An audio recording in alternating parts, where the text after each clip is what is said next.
Today I'm going to show you how to make a spooky Halloween sign that'll be the perfect addition to any Halloween display. This step-by-step tutorial will show you how to make unique and original Halloween signs that can be carved to say whatever you want or made into a spooky Halloween entrance sign.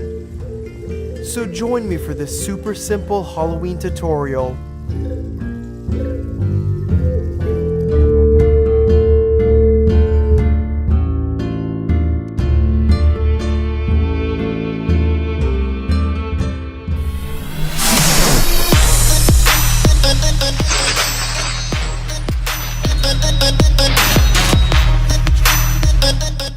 To begin making our Halloween sign, we need insulation foam board. Now I'm using the one that's 2 inches thick, and they sell these in sheets of 4 feet by 8 feet. Now we're going to cut this to 16 inches tall by 8 feet wide, so it's going to be a pretty wide sign, but you can cut it to whatever measurements fit your driveway, your entrance, your gate area. Next, we're going to get our Dremel tool. We're going to print out words. We're going to be using glue. It's a super simple project, and any remaining insulation foam board can be used to carve realistic looking tombstones. I have done so many awesome looking tombstones using a jigsaw, a Dremel, some paint, X-Acto knife, and you've got them much better than what they sell at the big stores. So if you want to make your own tombstones, there's a link below in the description where I show you how to carve tombstones using insulation foam board, because you will have a lot left over after making the sign. So make the sign, then make some tombstones, and check out that other tutorial below. Also, this tutorial is simply a guide on how to make a Halloween sign, but take it and create something unique and beautiful and spooky and make your own awesome Halloween sign. I wanted to take a moment to share with y'all the newest children's book I've written. It's called Oliver and the Lost Flame, and it's a Halloween story based on a young pumpkin named Oliver and his quest to save his town after their enchanted flame was snuffed out, leaving the town of Pumpkin Patch in disarray and afraid. This book is rated for children 3 to 10 years old, and it's available on Amazon via paperback. The book is also available internationally and has been printed in English, Spanish, and French. So if anyone wants to support me or read it to their kiddos, go check it out. Now that we've cut our board, we're going to start gluing the letters that we printed out. I've used font 375 for the letters, and you can spell anything out. But we need to cut it up and glue it down here with Elmer's purple glue.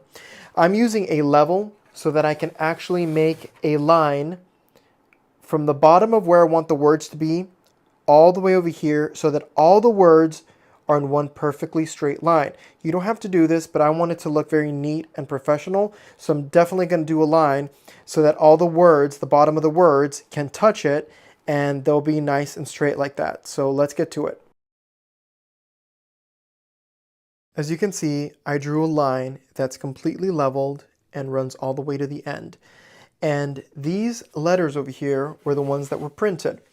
And it gave me a bunch of sheets. So you just have to cut the sheets of paper so that they fit right next to each other. As you can see there, there's the remnants of that.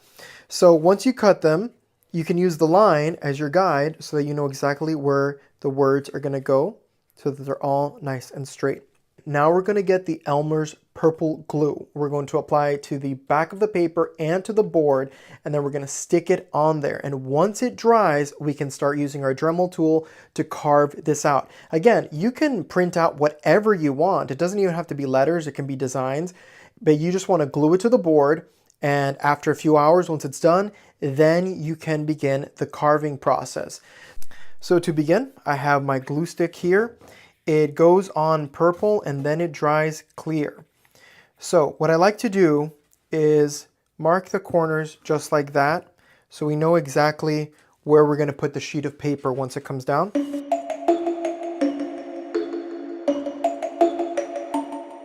We want to make sure that we're on the line.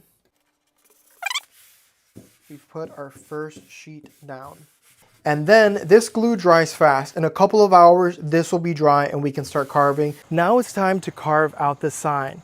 And just a quick tip, everything I use on my channel, all the tools, items, materials, I link it in the description of this video. Now for this, we're going to be using a Dremel tool that I have right here. We also have rotary bits that we attach to the Dremel tool. I'm just using the thickest one. So I'm going to link this one as well that I'm using so that when you get it, if you'd like to use the thickest one, it's all the way on the right-hand side.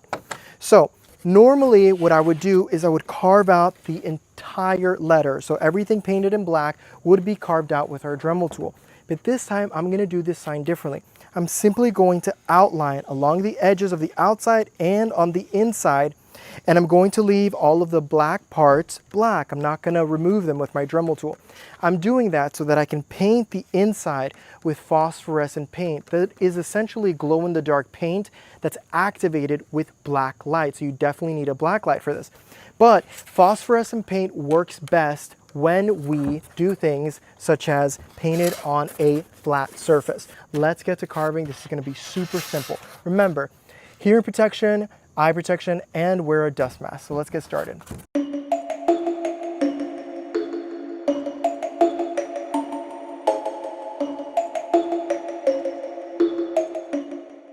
And this is what it should look like. As you can see, we just outlined all the words. So now in here, we're going to be using phosphorescent paint, which will glow under black light. I think it's going to look really awesome. I'll probably just use orange, but you can definitely go with any color. And again, like I said earlier, if you wanted to, you could just use the same Dremel tool that made these outlines and go like this in here to get rid of all of this. Phosphorescent paint doesn't glow as well when it's deep in areas like that. So now that we're done with that, I'm gonna try something pretty cool. I have these skulls here from the Dollar Tree. Each one was just $1. So I have quite a few of them, and I'm going to place them on the top like this, maybe in different angles, but all along the top. And I'm going to be using expanding foam, which is the big gap and crack expanding foam, because it'll expand a lot. So let's get to it. So as you can see, I made holes. These holes are about 1/4 inch deep. They're not deep at all, but when we put the expanding foam all over here, it allows it to grab onto something that isn't completely smooth. This is the one we're using, gaps and cracks. Put expanding foam just like that. Now this is going to expand quite a bit, but I think it'll just add to the creepy factor of it. And just like that. Let's put a little bit more. I put some tape on the back so I could push it a little bit higher if need be. Just like that.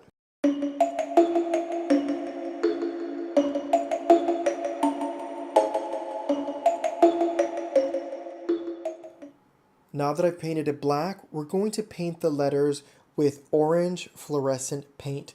Now this one will be activated when a black light is shined on the letters. So you need a black light for the awesome glow effect.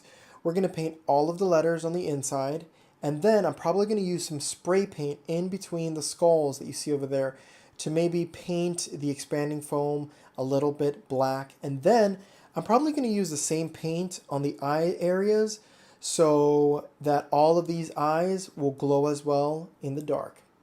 Now to finish this off, we're going to spray paint the skulls and the expanding foam black with this Color Max Paint and Primer in flat black. We're going to paint it all. Make sure you cover the Mount Halloween with some paper so it doesn't get any black on it. So to finish it off, as you can see, I made a hole. I made a 3/4 inch hole right here to fit in this piece of PVC that I've cut to 3.5 inches. And what we're doing is pushing it in like that. So now we can put rope or wire to attach it to our archway or porch, wherever you're gonna put this. So we made 2 holes. And since this is an 8-foot section, I made the holes at 30 inches from the right and 30 inches from the left.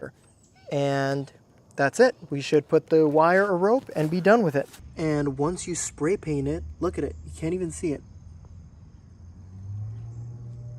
Right there. We're good.